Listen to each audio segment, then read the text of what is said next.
Kugira ngo ube umuntu w'igikundiro, bazagukunda hari icyo bakubonana, bazagukunda hari icyo wabahaye, ariko kandi Imana niba muri wowe, bazagukundira Imana iri muri wowe. Uzarebe n'abana bakunda ababyeyi babo inshuro nyinshi kuko hari icyo babaha. Niyo mpamvu nawe rero kugira ngo ube igikundiro bagukunde, ntabwo ari uburanga buno busanzwe bazaba baguca, si nuko uri munini cyangwa ufite ibigango, si nuko uvuga neza uri intyoza mu magambo, oya, ahubwo nuba uri kumwe n'Uwiteka, Uwiteka ari muri wowe, ibyo bizabatera kugukunda, kuko Imana izaba iri muri wowe by'ukuri, izagutera nawe ubwawe igikundiro mu bakubona, nk'uko yabikoreraga Yosefu.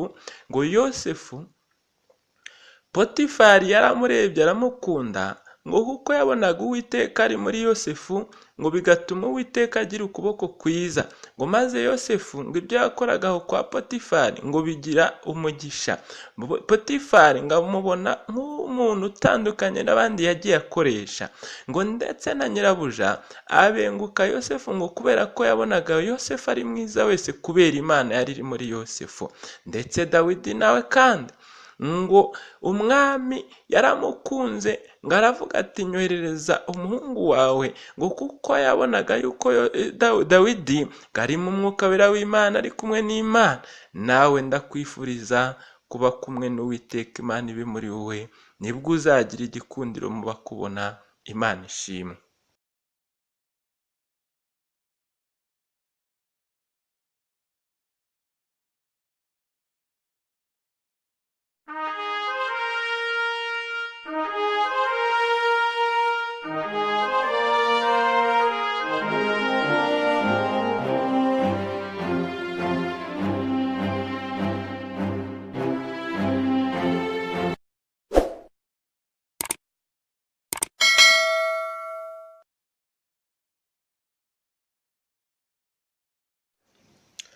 Ndabaramukije bene data, Yesu ashimwe. Mbere ya byose reka tubanze dusenge Imana. Mana Data wa twese, Mana yera yo mu ijuru, niwe waturemye, niwe utubeshejeho. Ushimwe Uwiteka, ukwiriye icyubahiro, niwe ukwiye gushimwa, ushyirwe hejuru.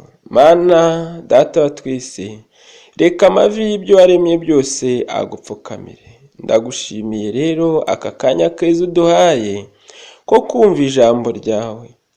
Nudushyigikire, imbaraga z'umwuka wera ziherekeza ijambo ryawe, kugira ngo umuntu wese uri buryumve yumvemo icyubahiro cyawe, yumvemo umucyo wawe, abonemo umucyo wawe, mbese yumvemo kugira neza kwawe. Mana, wowe udushyigikire mu ruhande rwacu. Ndabigushimiye ko ubikoze, ni mu izina ryawe Yesu, amen. Shimiye Imana rero itubeshejeho, kandi kuko ari itubereye maso, yagiye ifasha abatubanjirije, natwe umunsi wa none ntiyahindutse, nitubeshejeho. Mwami Yesu ashimwe kandi ashyirwe hejuru. Noneho rero ndagira ngo dufatanirize hamwe iri jambo ry'Imana tugiye gusanga mu gitabo cya mbere cy'umuhanuzi Samweli, igice cyaho cya 16 n'umurongo waho wa 18. Igitabo cya mbere cya Samweli, igice cya 16 n'umurongo waho wa 18. Dusome. Umuhungu umwe aramusubiza ati, nabonye umuhungu wa Yesayi w'i Betelehemu, ni umucuranzi w'umuhanga, ni umugabo w'imbaraga n'intwari, kandi ni umurwanyi, aritonda mu byo avuga, ni umuntu w'igikundiro, kandi Uwiteka ari kumwe nawe. Amen. Yesu ashimwe bene data. Icyigisho dukura muri aya magambo tumaze gusoma kiragira kiti, kubaho uri kumwe n'Uwiteka. Kubaho uri kumwe n'Uwiteka. Mu by'ukuri nubaho uri kumwe n'Uwiteka bizakuzanira igikundiro mu bakubona. Ahangaha ngo Uwiteka ari kumwe nawe. Uwiteka ari kumwe na Dawidi. Uyu muhungu, umwe mu basore ba Sawuli, ngo yahise abona yuko Uwiteka ari kumwe nawe, ari kumwe na Dawidi. Iyi niyo mpamvu nyamukuru yagaragaje uyu mugaragu w'Imana Dawidi imumenyekanisha ibwami, kuko baravuze bati umuhungu umwe aramusubiza ati nabonye umuhungu wa Yesayi w'i Betelehemu. Byatumye uyu muhungu wa Yesayi w'i Betelehemu, uyu Dawidi, aboneka neza mu maso y'abamurebaga ngo ni umucuranzi w'umuhanga. Kuba umucuranzi w'umuhanga yabigizwe n'iki? Ngo ni umugabo w'imbaraga n'intwari. Kuba umugabo w'imbaraga n'intwari yabigizwe n'iki? Ngo kandi ni umurwanyi. Kuba umurwanyi yabigizwe n'iki? Ngo aritonda mu byo avuga. Kuba yitonda mu byo avuga yabibashijwe n'iki? Ngo ni umuntu w'igikundiro. Kugira ngo ube umuntu w'igikundiro, kugira ngo abe umuntu w'igikundiro yabigizwe nande? Ngo kandi Uwiteka ari kumwe nawe. Imana ishimwe. Urumva ko icyabiteraga nta kindi, barabigenzuye, arabigenzura, akora ubushakashatsi, arabyitegereza, arabibaza ati ariko se nuko uriya muntu Dawidi yize amashuri menshi, nuko se afite uruganda, nuko se afite ubutunzi bwinshi, nuko se aturuka mu muryango ukomeye, ese ibi ngibi biraturuka kuki? Ngo kandi Uwiteka ari kumwe nawe. Imana itugirire neza. Insanganyamatsiko iragira iti kubaho uri kumwe n'Uwiteka. Mwene data muntu w'Imana, nuba kumwe n'Uwiteka mukaba hamwe, uzamera nka Dawidi, uzagenda nawe uw'igikundiro mu bakubona, uba umugabo w'imbaraga n'intwari, kandi uzabasha kurwana intambara nziza yo kwizera, unesha ibyaha, uzagira ubwitonzi mu byo uvuga, uzaba igikundiro mu bakureba, kandi koko bizaturuka mu buryo ubana n'Uwiteka. Uwiteka ari kumwe nawe. Nkwifurije kuba hamwe n'Uwiteka, Uwiteka abe kumwe nawe. Imana ishimwe. Ingingo ya mbere iragira iti nabonye umuhungu wa. Ahangaha ngo nabonye umuhungu wa Yesayi w'i Betelehemu. Nabonye umuhungu wa. Iri jambo riragaragaza yuko Imana iri kukwitegereza aho ibikureba hose. Nawe kandi abakureba ndakwifuriza ko bavuga ngo nabonye umuhungu wa, nabonye umukobwa wa, nabonye umugabo witwa gutya na gutya waha n'aha, nabonye umubyeyi waha n'aha, nabonye umuhungu wa, nabonye runaka. Menya yuko ibyo ubamo, ibyo ukora, ibyo witwara, uko witwara n'uko ubaho kose, nuba kumwe n'Uwiteka bizamenyekana. Noneho rero sobanukirwa ko imyitwarire yawe yose ugira hariho amaso y'ababa bakureba, bakamenya yuko uri kumwe n'Uwiteka Imana. Mwene data, nawe ubwawe jya ubisuzuma, wibaze ngo ariko nkurikije imiterere yanjye, ibikorwa byanjye nkora, imyifatire ngira, mbese ndi kumwe n'Uwiteka Imana? Mbikora ngaragaza Uwiteka Imana? Erega ndashaka yuko umenya kubaho ugaragaza icyubahiro cy'Uwiteka Imana, ugaragaza kugendana n'Uwiteka Imana. Imana itugirire neza. Kubaho uri kumwe n'Uwiteka Imana niyo ntego nkuru, kandi nibyo by'igiciro ku muntu uwo ari we wese, kubera ko kuba uri kumwe n'Uwiteka Imana bizakurutira ikindi kintu cyose, kuko Uwiteka ngaha ashobora byose, azakubashisha byose mu rugendo rwawe, mu bikorwa byawe. Mbese uzaba uhiriwe, uzaba uri umunyamahirwe nubaho uri kumwe n'Uwiteka Imana. Kubaho uri kumwe n'Uwiteka Imana niyo ntego nkuru muri iri jambo. Ahangaha aragira hati umuhungu wo kwa Yesayi. Noneho hano uvuga ngo umuhungu, umukobwa, umugore, umugabo. None se uri kugaragara nk'uku ka Dawidi? Uri kugaragara nk'uko kwa Dawidi yagaragaraga, wa muhungu we, wa mukobwa we, wa mugore we, wa mugabo we, uri kugaragara ute mu maso y'abakureba? Erega burya bakugenzura uko witwara n'uko ubayeho. Ariko uriwe wese ujye wibaza, nanjye nibaze uko tugaragara mu maso y'abatureba, ariko kandi mu maso y'Uwiteka Imana. Tube hamwe n'Uwiteka Imana. Imana ni kwitwifuriza, Imana ni kidushakaho, kandi ni iby'igiciro ku muntu wese uri kumwe n'Uwiteka Imana. Ubundi se urumva utari kumwe n'Uwiteka wakwishoboza iki koko cyatuma bakwifuza? Ngaho mbwira ikintu wagerageza gukora ku bwawe ugatuma abantu bakwifuza, ukihangishijeho cyangwa ukihimbiye. Ese amaboko y'umuntu yamubashisha iki cyatuma bo kwifuzwa atabiheshejwe n'ukuboko k'Uwiteka? Iyo ugenzuye neza usanga Dawidi atarabikuye ku kindi cyose, ahubwo n'ikimenyimenyi n'umubyeyi umubyara yari yabwiye mugaragu w'Imana Samweli amumurikira bakuru be, arangije agenda azana abana, ahera ku y'imfura, aherutsa umwana wa 7. Ariko Dawidi ntiyanamugaragaza, aho Samweli yamubazaga ati ese mu bana bawe bose nta wundi usigaye?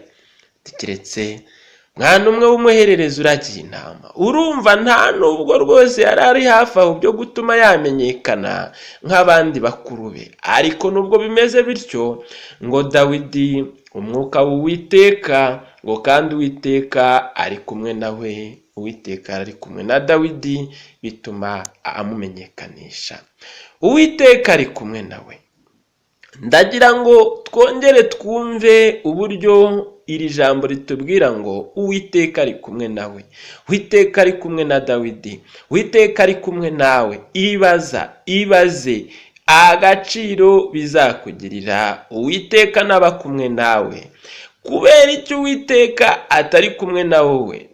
Kubera iki Uwiteka atari kumwe nawe? Wowe uri kureba ukabona ari kumwe nawe. Aha ni ikibazo kigira kiti, kubera iki Uwiteka atari kumwe nawe? Wowe uri kureba ukabona ari kumwe nawe nk'uko kwa Dawidi, mu byo uvuga, mu bwitonzi ugira, mu mibanire yawe n'abandi, uri kureba ukabona Uwiteka ari kumwe nawe? Ubona muri kumwe? Ongera ubyibaze, kandi ni ubwawe wo kubyisuzumira, hanyuma ufata icyemezo cyo kujya uba kumwe n'Uwiteka.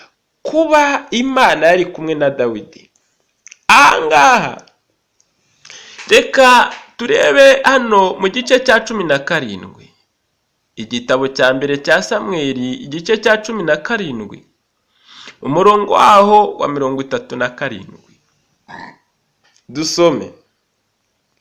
Dawidi arongera aravuga ati, Uwiteka wandokoye mu nzara z'intare n'idubu, azankiza no mu maboko y'uwo Mufilisitiya. Nuko Sawuli abwira Dawidi ati, ngaho genda, Uwiteka abane nawe. Ahangaha kuba kumwe na Dawidi, Uwiteka kuba yarari kumwe na Dawidi, byatumye amurokora mu nzara z'intare n'idubu. Hariya nta wundi wahabaye, nta wundi wafashaga Dawidi mu gihe yarwanaga n'intare n'idubu, ahubwo iri ni ijambo rigaragaza kuba kumwe n'Uwiteka, imbaraga bigira bituma byatumye Dawidi arwana n'intare n'idubu aranesha. Intare ntiyamurya, kandi intare irica irajyana n'inyamaswa y'inkazi. Ariko iri jambo ry'Imana hano muri Samweli mu gitabo cya mbere mu gice cyaho cya 17 umurongo wa 37 uratubwiye uti, Dawidi arongera aravuga ati, Uwiteka wandokoye mu nzara z'intare n'idubu. Urumva ko Uwiteka abaga ari kumwe na Dawidi. Arabihamije Dawidi ati, Uwiteka wandokoye mu nzara z'intare n'idubu, azankiza no mu maboko y'uwo Mufilisitiya. Mu nzara z'intare n'idubu nta wundi warokoye Dawidi, n'Uwiteka wari uri kumwe na Dawidi, n'Uwiteka wari uri kumwe nawe, kuko afite ubushobozi bwo kurokora umuntu mu nzara z'intare n'idubu. kandi niwe ufite ubushobozi bwo kugukiza, angazankiza no mu maboko y'Umufilisitiya. Dawidi yiringiraga Imana ye kuko yarazi ko ari kumwe n'Uwiteka, yarazi ko nagera no mu maboko y'Umufilisitiya azaba ari kumwe n'Uwiteka Imana, yarazi yuko igihe yarari kurwana n'intare n'idubu yarari kumwe n'Uwiteka Imana, nuko yumva ko Imana idahinduka ibirahose icyarimwe kizamukiza n'amaboko y'Umufilisitiya. Nuko Sawuli abwira Dawidi ati ngaho genda, Uwiteka abane nawe. Imana ishimwe. Imana itugirire neza. Kuba kumwe n'Uwiteka Imana. Imana itugirire neza. Kubaho uri kumwe n'Uwiteka Imana. Imana ishimwe. Igitabo cya mbere cya Samweli, igice cyaho cya 18 umurongo wa 12, dusome twumva uko hatubwira ngo nuko Sawuli atinya Dawidi kuko Uwiteka ari kumwe nawe kandi akaba atandukanye na Sawuli. Dusimbuke kwa 14 ngo Dawidi akajya yitonda mu byo yakoraga byose kandi Uwiteka yari kumwe nawe. Imana ishimwe. Byarushijeho kugirira Dawidi akamaro, izina rye riba ikirangirire. Reka rero dusimbuke hano tugere ku murongo wa 28 w'iki gice cya 18 mu gitabo cya mbere cya Samweli, twumva uko hatubwira. Sawuli abibonye amenya ko Uwiteka ari kumwe na Dawidi, kandi Mikali umukobwa wa Sawuli yakundaga Dawidi. Urumva yuko Sawuli yabyiboneye akabyitegereza akabisuzuma.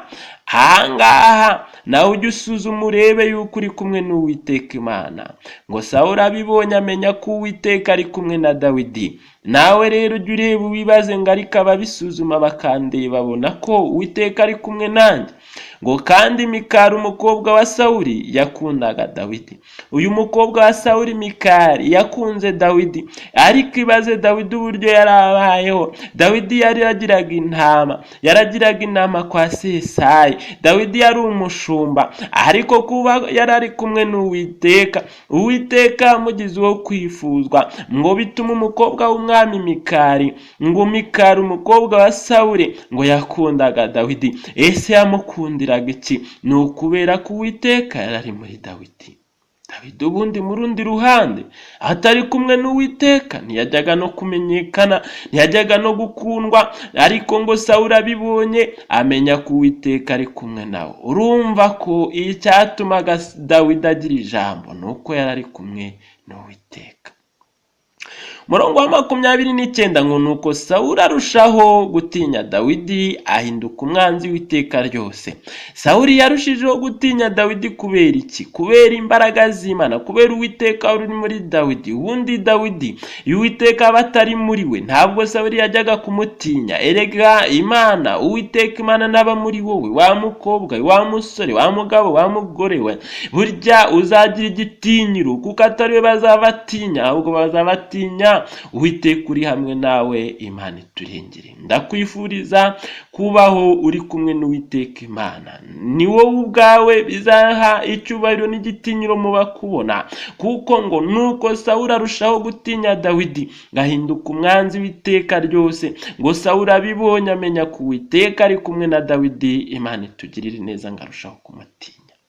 Erega burya iyi imbaraga z'Imana ziri muri wowe, abadayimoni baraguhunga bagatinya, abari mu ruhande rwa Satani bakagutinya, kuko bazagutinyishwa nuko Uwiteka ari kumwe nawe. Imana itugirire neza. Reka nkomeze ku murongo waho 30 ngo bukeye abatware b'Abafilisitiya baratabara, ngo kandi iyo batabaraga ngo Dawidi yaritondaga akarusha abagaragu ba Sawuli bose, bituma izina rye riba ikirangirire. Imana ishimwe. Ngo bukeye abatware b'Abafilisitiya baratabara, ngo kandi iyo batabaraga Dawidi yaritondaga akarusha abagaragu ba Sawuli bose, bituma izina rye riba ikirangirire. Uku kwitonda kwa Sawuli, uku kwitonda mbabarire cyane, uku kwitonda kwa Dawidi kwatumye yitonda kubera iki? Byaturukaga mu kubana neza n'Uwiteka. Erega iyo ubanye n'Uwiteka uritonda, ngo bituma izina rye riba ikirangirire, ngo akarusha abagaragu ba Sawuli bose. Ngo Dawidi yaritondaga akarusha abagaragu ba Sawuli bose, yabibashishijwe no kuba hamwe n'Uwiteka, bishobozwaga n'Uwiteka Imana wari uri muri we, ngo bitume izina rye riba ikirangirire. Izina rya Dawidi ahangaha ryabaye ikirangirire, byarushijeho kugirira Dawidi akamaro. Izina rye riba ikirangirire kubera iki? Kubera kuba hamwe n'Uwiteka, kuba uri kumwe n'Uwiteka, kuba uri kumwe n'Uwiteka kwa Dawidi byamugize ikirangirire, ngo byatumye izina rye rirushaho kuba ikirangirire. Imana ishimwe. Yagizwe ikirangirire nuko se yize amashuri menshi? Oya, si uko yize amashuri ya kaminuza, si uko yari umutunzi mu bifatika, si nuko yari ikimenywa bose ngo abe yaramenyekanye ku bundi buryo. Oya, ahubwo kuba hamwe n'Uwiteka. Dawidi baramusuzumye, umuhungu intumwa ya Sawuli yaramusuzumye isanga Uwiteka ari kumwe na Dawidi. Sawuli nawe abigenzuye arushaho kumutinya, kuko yabonaga ko Dawidi ari kumwe n'Uwiteka Imana. Imana ishimwe. Ngo bitume izina rye riba ikirangirire. Imana itugirire neza. Ahangaha mu gitabo cya kabiri cya Samweli igice cya 5 umurongo wa 10 haragira hati, Dawidi akajya arushaho gukomera kuko Uwiteka Imana Nyiringabo yari kumwe nawe. Ngo Dawidi akajya agira ati, ngo akajya arushaho gukomera. Nawe nuba kumwe n'Uwiteka uzajya urushaho gukomera, ngo kuko Uwiteka Imana Nyiringabo yari kumwe nawe. Imana ishimwe. Uwiteka Imana Nyiringabo niba kumwe nawe uzarushaho gukomera mwene data. Uwiteka Imana Nyiringabo niba kumwe nawe izina rye rizarushaho kuba ikirangirire, kuko Uwiteka Imana ishobora byose iri kumwe nawe izatuma urushaho gukomera. Ariko nuba utari kumwe n'Uwiteka Imana ntabwo uzabasha gukomera, kuko hari imbaraga zibiturwanya, hari imbaraga ziva ziduhiga. Ariko nubwo bimeze bityo, biba bimeze nk'intare n'idubu iyo biri kuturwanya biduhiga. Ibitero by'umwanzi Satani iyo bije nk'uko bimeze nk'intare n'idubu bigasanga Uwiteka ari muri twebwe, ibyo byose turabinesha. Ngo nk'uko ngo umugaragu w'Imana Dawidi yajyaga abasha kunesha, ngo kandi yaritondaga nk'uko ijambo ry'Imana ryabitubwiye ahangaha, rikatugaragariza yuko ngo akarusha abagaragu ba Sawuli bose kwitonda. Ngo Dawidi yaritondaga akarusha abagaragu ba Sawuli bose, ngo bitume izina rye riba ikirangirire. Imana itugirire neza. Ngo bukeye ngo abatware b'Abafilisitiya baratabara, ngo kandi iyo batabaraga Dawidi yaritondaga ngo akarusha abagaragu ba Sawuli bose, bigatuma izina rye riba ikirangirire. Imana itugirire neza. Kandi ijambo ry'Imana twahereyeho ryatubwiye riti, byatugaragarije ko ngo umuhungu umwe ngaramusubiza ati, nabonye umuhungu wa Yesayi w'i Betelehemu, ni umucuranzi w'umuhanga, ni umugabo w'imbaraga n'intwari. Kubera yuko yarere kumwe n'Uwiteka Imana yabashaga kurwana, umugabo w'imbaraga w'intwari. Aha yarwanye n'intare n'idubu Dawidi aranesha, ngo kandi n'umurwanya aritonda. Yarwanye n'intare n'idubu aranesha. Kubera iki? Yanesheshaga imbaraga z'Imana isumba byose zari muri we. Iyi ngingo ya kabiri tugezeho niyigira iti, ni umucuranzi w'umuhanga. Ibi byose Dawidi yabiheshejwe no kuba hamwe n'Uwiteka. Ariko se naye baraguhamiriza. Uyu bamuhamirije Dawidi bagira bati, ni umucuranzi w'umuhanga. Barabigenze basanga ibintu arabikorana, aracuranga n'ubuhanga. Bibaza ko yabwigiye mu mashuri ya muzika, basanga reka data, ngo ibi byose Dawidi yabiheshejwe no kubaho no kuba hamwe n'Uwiteka. Ibi byose yabishobozwaga n'uko Uwiteka ari muri we. Ariko se nawe mwene data muntu w'Imana, abakure bari kuguhamiriza yuko ibyo ukora ubikora mu buhanga, mu bwenge wahawe n'Imana, kuko ubwenge buva mu ijuru cyambere buraboneye. Imana itugirire neza, Imana idufashe. Ubu buhanga yabukuraga hehe? Se ni mu mashuri? Oya, ahubwo yabukuraga mu kubana n'Uwiteka Imana. Imana ishyirwe hejuru. N'umucuranzi w'umuhanga. hari uko abantu bakureba, ibyo ukora nimba ubikoranye ubwenge buva mu ijuru cyangwa nimba ari ubupfapfa, ibyo byose biba bimenyekana. Nawe ubwawe ujye ugenzura, wirebe, wisuzume, wirebe, urebe ibyo wakoze, ese wabikoze ubikoresheje ubwenge n'ubuhanga buturutse ku Uwiteka uri kumwe nawe, cyangwa aho ntujye uteshuka ukaba umupfu, ntujye uneshwa ukagendera mu by'ubupfapfa, mu by'abantu bakora ibibi. Oya, uzajya uba hamwe n'Uwiteka, azajya kuneshereza nk'uko yanesherezaga Dawidi. Kuba hamwe n'Uwiteka Imana ishobora byose, Imana iturengere. Tugeze ku ngingo ya gatatu, ngo ni umugabo w'imbaraga n'intwari. Mu by'ukuri kuba hamwe n'Uwiteka kwa Dawidi kwateye intumwa y'umwami Sawuli gutaka Dawidi, imuvuga ibigwi, iramutaka, imuvugira adahari, irangije imuvuga imutaka uko yamubonye, ntiyigeze iryajya, ntiyigeze ibeshya. Ibya Dawidi byari byamenyekanye ko aba kumwe n'Uwiteka, kandi koko iyi ntumwa yamuvuze ibigwi, ivuga ngo ni umugabo w'imbaraga n'intwari. Ariko kandi ibi byose byaturutse ku Uwiteka wari uri kumwe na Dawidi. Yabaye umugabo w'imbaraga n'intwari kubera ko ari kumwe n'Uwiteka Imana ye. Dawidi yari afite bakuru be bakomeye bafite imbaraga, ariko Dawidi nubwo bimeze gutya yaje kuba umugabo w'imbaraga n'intwari kubera yuko yari ari kumwe n'Uwiteka Imana. Imana ishimwe. Rega Uwiteka ashobora byose, ntacyo atagushoboza. Wamwemereye akaba muri wowe, nawe azagushoboza. Uwiteka Imana washoboje Dawidi, nawe yakubashisha. Ntiyahindutse n'uyu mwanya n'uyu munsi wa none. Imana iriho kandi ntibakure umuntu wese, nawe uyemereye ikaba muri wowe, nawe yakubashisha, ukajya uba umugabo w'imbaraga n'intwari, ukajya unesha, ukaba maso, ukazabasha kugira iherezo ryiza. Ibyo wakora byose jya uhirimbanira kuzagira iherezo ryiza, kandi ibyo ubamo byose jya uharanira kunezeza Imana. Ibyo ukora byose ujye guharanira kugaragazamo Uwiteka Imana kari kumwe nawe, bituma Uwiteka ashyirwa hejuru. Imana ishimwe kandi tugirire neza. Ariko kandi byamuhaye imbaraga ab'intwari kubera kuba hamwe n'Uwiteka Imana. Imana ishimwe. Impamvu ujya ubura imbaraga, reba yuko utamugiye kure. Erega impamvu utagira imbaraga si uko Imana idatanga imbaraga, ahubwo ujye ushishoza urebe neza kutagiye Uwiteka Imana kure, kutamugiye kure. Ahangaha Dawidi yahoraga ari kumwe n'Uwiteka Imana, Imana ikamuha imbaraga zo kumubashisha byose, akabasha kurwana intambara nziza. Ariko nawe reba imbaraga ugira, reba yuko uri umugabo w'imbaraga cyangwa n'intwari. Jya ureba ugenzure, wibaze ngo kugira ngo mbe umuntu w'umugabo w'imbaraga n'intwari, ndabikura mu byo kurya se, ndabikura se mu bwenge, ndabikura ku bantu runaka? Oya, ahubwo uzabikura ku Uwiteka Imana. Nugendana n'Uwiteka, Uwiteka akaba muri wowe, uzabona imbaraga nka Dawidi warwanye n'intare n'idubu akanesha n'Umufilisitiya Goliyati. Kandi abandi bari batinye, ariko Dawidi kubera yuko ari kumwe n'Uwiteka, Uwiteka aramuneshereza. Imana ishimwe. Kubaho uri kumwe n'Uwiteka. Iyi ngingo ya 4 tugezeho, ngaritonda mu byo avuga.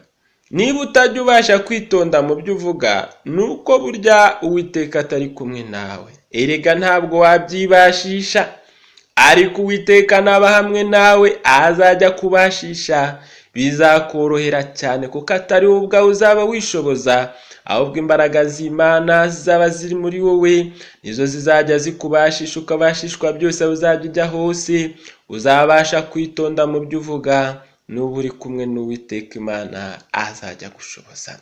Rero mwene data, ujye urwana intambara nziza yo kunesha mu izina rya Yesu Kristo.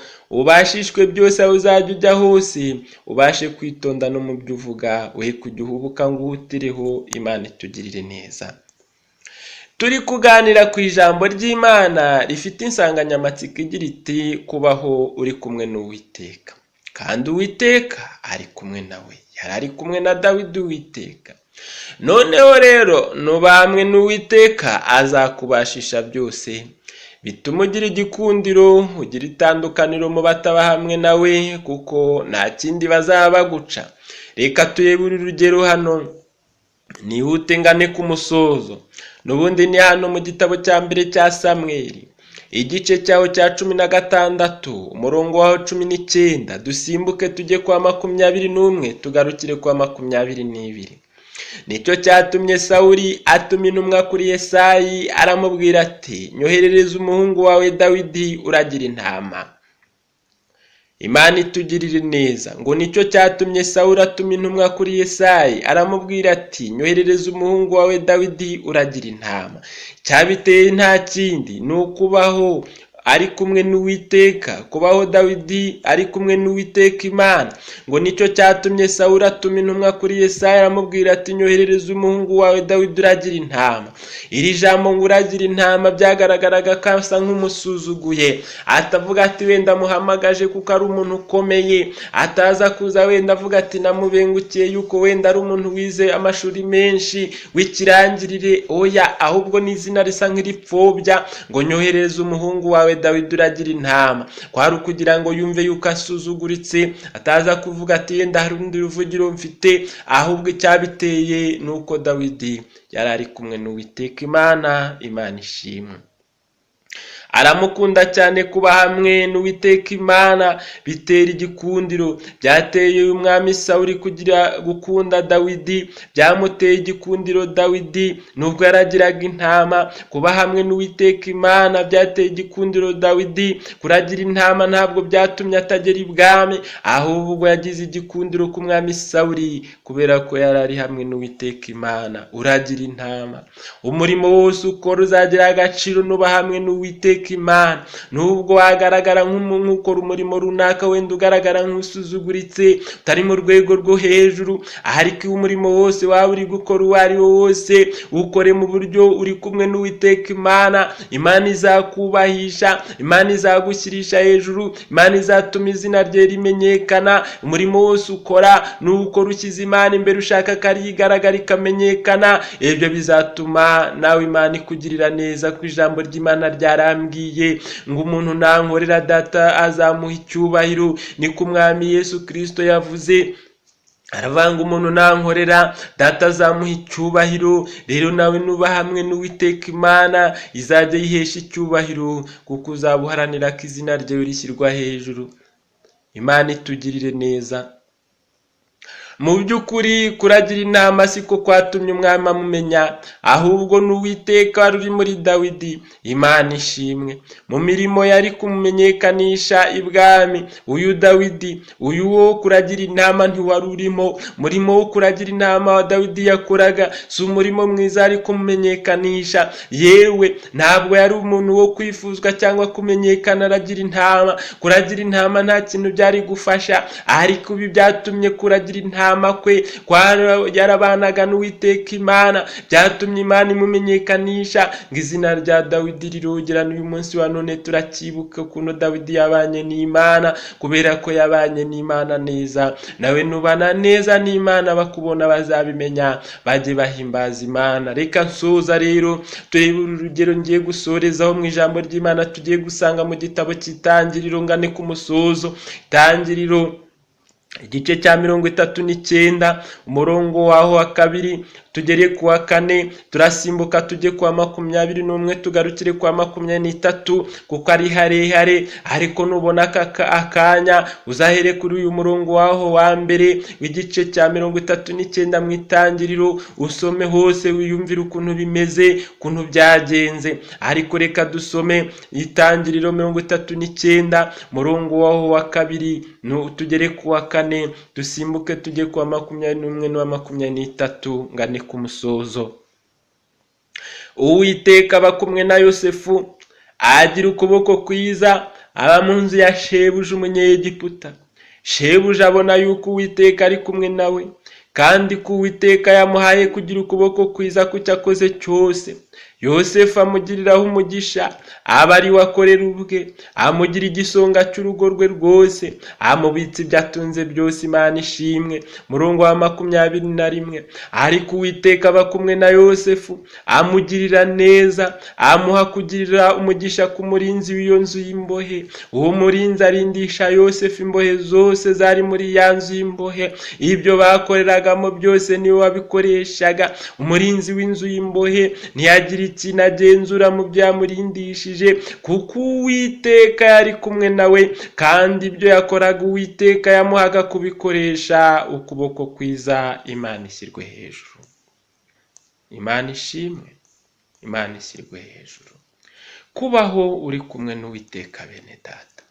Mwiyumviye ahangaha ko Yosefu, ngo Uwiteka aba kumwe na Yosefu, nawe Uwiteka yaba kumwe nawe. Mwemerere gusa abe kumwe nawe, abe hamwe nawe, ngagira ukuboko kwiza. Uwiteka naba kumwe nawe, uzagira ukuboko kwiza.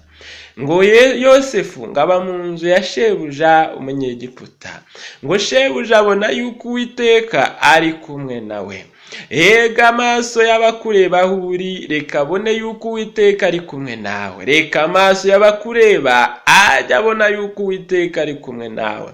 Ngo kandi Uwiteka yamuhaye kugira ukuboko kwiza ku cyakoze cyose. Impamvu nawe nuba kumwe n'Uwiteka ukuboko kwawe azaguha kugira ukuboko kwiza ku cyakoze cyose. Erega Uwiteka ni utanga umugisha. Ngo kandi ku Uwiteka yamuhaye kugira ukuboko kwiza ku cyakoze cyose.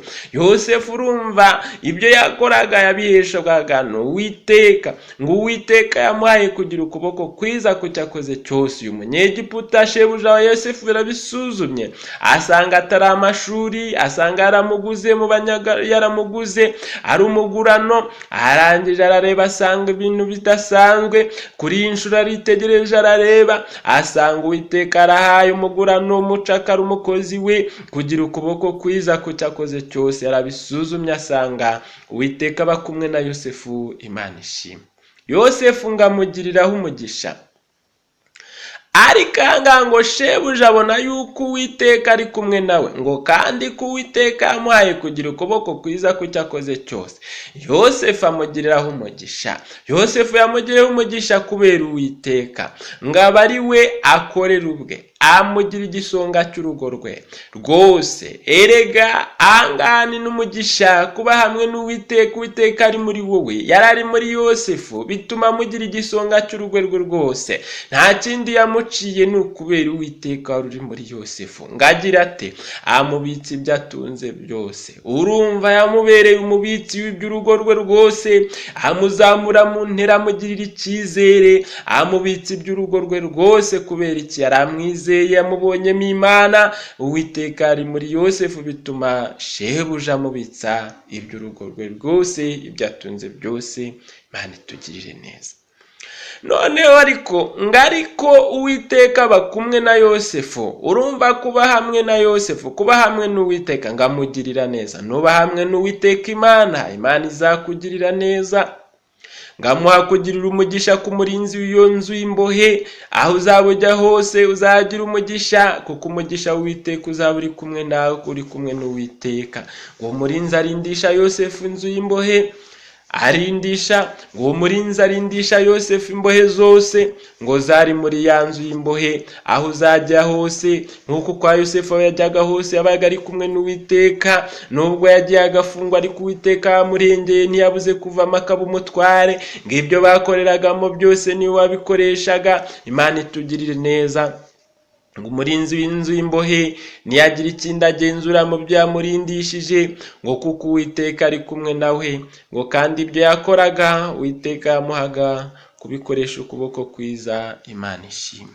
Bene data, mwumvise aya magambo. Ahangaha mwiyumviye ko Yosefu uyu icyatumye amenyekana hariya mu Egiputa, icyamubiteraga nuko yari ari hamwe n'Uwiteka. Ariko rero ube maso mwene data, nubwo bimeze gutya, mwibuke yuko hari imbaraga ziba ziturwanya. Uyu nguyu Yosefu nawe yagiye ahura n'urugamba, yabaga afite ibimuhagurukiye bimuhiga, bishaka kumutesha kuba hamwe n'Uwiteka Imana, ndetse n'ikimenyimenyi Satani akamuhagurukira. Ariko ibi byose Uwiteka Imana yagiye aba kumwe na Yosefu, bituma Yosefu abashishwa byose mu byo yakoraga byose. Nk'uko yashyigikiye Dawidi nkuko yashyigikiye Yosefu, nawe nuba hamwe n'Uwiteka Imana muri iyi si.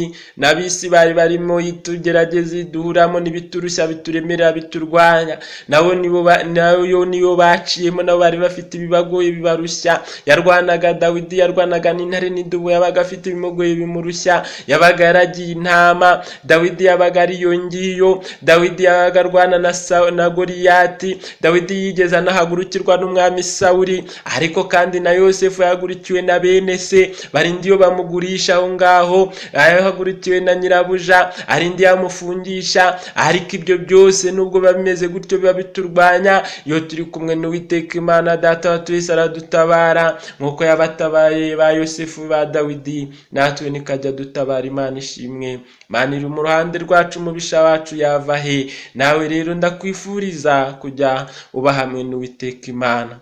Ngaho rero irindi kintu cyose cyakubuza kuba hamwe n'Uwiteka, kuko nyirabuja wa Yosefu yashatse gutesha Yosefu uyu mwanya mwiza wo kubana n'Imana, wo kuba hamwe n'Uwiteka. Ariko Yosefu aba maso aranesha. Nyirabuja Satani yamunyuzemo amuhindura igikoresho ngo atandukanye Yosefu n'Uwiteka Imana, kuko buriya Satani yarerebaga akabona Yosefu ari kumwe n'Uwiteka, n'ababirebaga babonaga Yosefu ari kumwe n'Uwiteka. Ariko aravuga ati kugira ngo mushobore nuko namutandukanya n'Uwiteka. Erega kugira ngo ubashe kunesha, nuko nta kizagutandukanya n'Uwiteka Imana, nuko uzaba uri kumwe n'Uwiteka Imana. Aho uzajya hose, ibyo uzahura nabyo byose, ibyo uzacamo byose, uzabasha kunesha nuba uri kumwe n'Uwiteka Imana. Kuko nyirabuja wa Yosefu yashatse gutesha Yosefu uyu mwanya mwiza wo kubana n'Uwiteka, ariko Yosefu aba maso, ntiyakundira nyirabuja gukora ibyo Satani amwifuriza,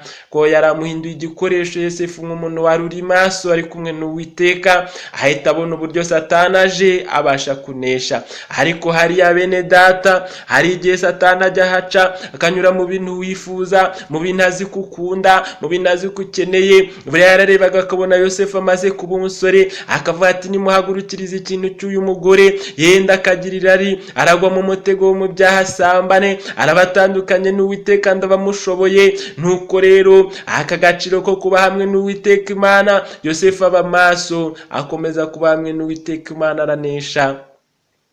Nawe reba yuko nta bintu Satani yahagurukirije ubugingo bwawe akakugabaho ibitero, ukaba waratsindwa ukanesha ukajya mu byaha. Reba ko nta byaha waba waragendemo waraguyemo byagutandukanije n'Uwiteka Imana muri iki gihe cya none. Reba ko nta kintu kikuriho, nta kintu cyagiye mu mutima wawe kikagutandukanya n'Uwiteka Imana. Reba kuri kumwe n'Uwiteka Imana. Reba yuko nta byaguhagurukiye Yosefu we yaranesheje. Ese wowe byaguhagurukiye muri iyi minsi, byakujyanye mu ntege nke, byatumye bikugerageza ngo urebe kunesha ukagomeza kubana n'Uwiteka Imana? Mbese wagaragaye unesheje nka Yosefu cyangwa waraneshejwe? Ngaho suzuma urebe, kuko umwanzi warwanishe Yosefu, cyakora Yosefu we yaranesheje. Nawe ni wakurwanya, ni uturwanya muri iki gihe cya none. Ntabwo turagera aho umwanzi Satani atageze imyambi. Niyo mpamvu ugomba gusuzuma ko nta kintu kiri kugutandukanya n'Imana. Reba yuko nta bintu byaje bikakurwanya, umwanzi Satani ukugabyeho ibitero, ugacogora, ugatsindwa, ukaneshwa, ukajya mu byaha. Ukaba hari ibyaha bigutandukanyije n'Imana. Igihe haba hari ibyaha bigutandukanya n'Imana, ntiwibwire ngo uzabasha kunesha, ntiwibwire ngo uzabasha kugira izina rimenyekana, ntiwibwire ngo uzabasha kugira icyo kigeraho. Uyu nguyu Dawidi yabashije kuba umwami, Imana yaramukunze, iramureba, iramwitegereza, kuko yari ari kumwe n'Imana. Uyu Yosefu yabaye umutware, ko yabashije kunesha akaba maso. Erega burya yasambana akaryamana na nyirabuja, ntabwo ari gukomeza kubana n'Uwiteka Imana, ndetse byari kumubera bibi cyane. Erega Dawidi uyu nguyu yataba hamwe n'Uwiteka Imana, yari gukomeza akiragirira intama. Ariko kubera kuba hamwe n'Uwiteka Imana, yagendaga anesha intare n'idubu, kanesha Goliyati, ageza n'ubwo aba umwami wa Isirayeli. Imana itugirire neza. Kuba hamwe n'Uwiteka Imana nibisuzuma ikabona muri kumwe, izaguha umugisha nk'uko yahaye Yosefu kugira ukuboko kwiza, nawe izaguha kugira ukuboko kwiza ugira umugisha, kuko Imana ari itanga umugisha. Ube maso mwene data, kuko umwanzi ajya aza koshya bataba maso, ajya aza yiyoberanije, agaca mu kintu abona kukunze, agaca mu kintu abona kukunda cyangwa ukeneye, agaca muri ibyo byose akiyoberanya, akagikoresha kugira ngo agindure igikoresho mu kugutanya n'Uwiteka.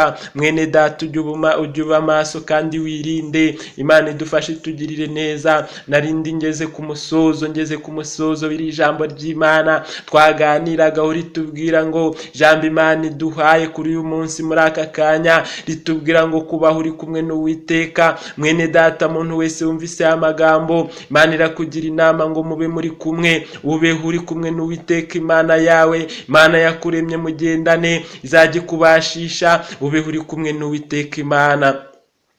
Nimba rero hari ikintu usuzumye ugasanga ari wagize intege nke ugateshuka, ubwira Imana, wicire bugufi mu mutima wawe, uyinginge, uyisaba imbabazi.